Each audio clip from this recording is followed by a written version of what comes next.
Another thing people ask about is about our senses. And as a human being, we have these five senses. And as I speak about true meditation, even though I'm alluding to the fact that real meditation happens within our being, it's not in our mind, it's in our being.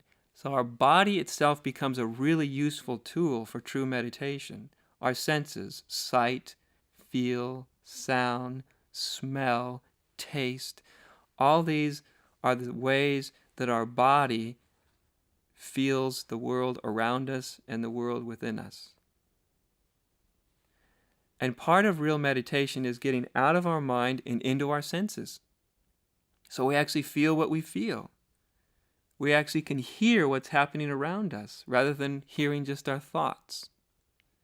We can see what's in front of us rather than actually being totally occupied in this little drama inside of our mind, this little movie in our mind. We're actually, in true meditation, we're actually entering, in a sense, back into our body as a means to transcend it. But it's sort of paradoxical that the greatest doorway towards the transcendence of form is through form and by form.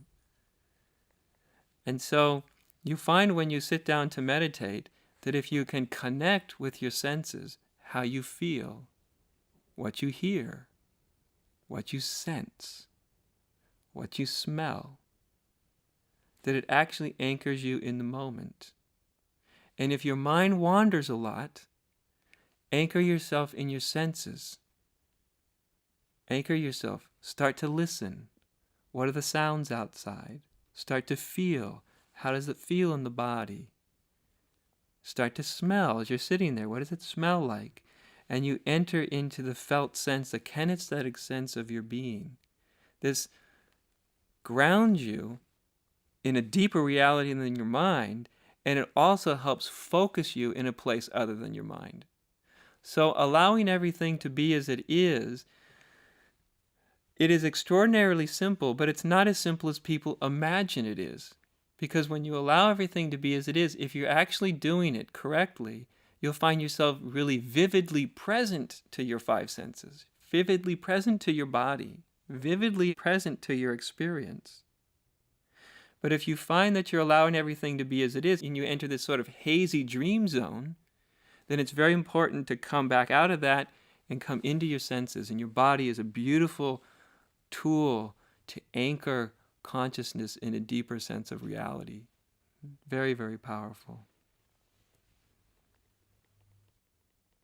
Now, when I talk about meditation, one of the things that I realized was that our awareness has a natural sense of flow to it. And so when we stop manipulating awareness and controlling it and focusing it, and we just open, and as I spoke earlier, when we open, we have a kinesthetic sense of our being. We're connected with our bodies, we're connected with what we feel, we're connected with not only what we feel in our bodies, but the sense in the room, the presence of wherever you might be.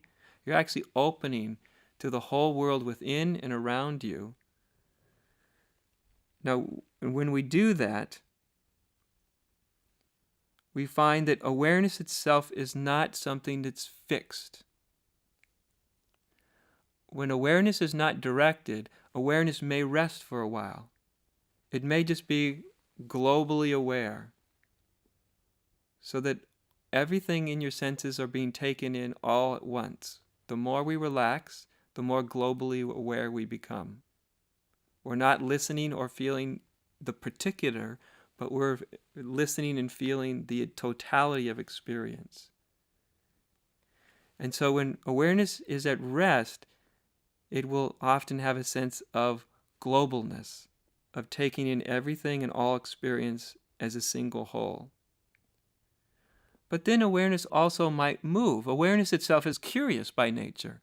And so you might have a tickle in your toe, or a feeling in your side, or a contraction somewhere, and awareness will just sort of naturally, spontaneously move in certain directions towards things. Naturally is the key, not because you think it should, but it has a natural way to go.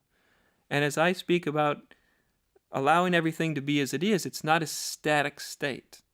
Awareness may go to your foot, it may go to a pain, a tension, it may go to a sense of joy, then it may hear a bird outside and it may just spontaneously listen to the bird, then it may become global and take everything all at once. Then awareness may quite suddenly become curious about silence itself and enter into silence.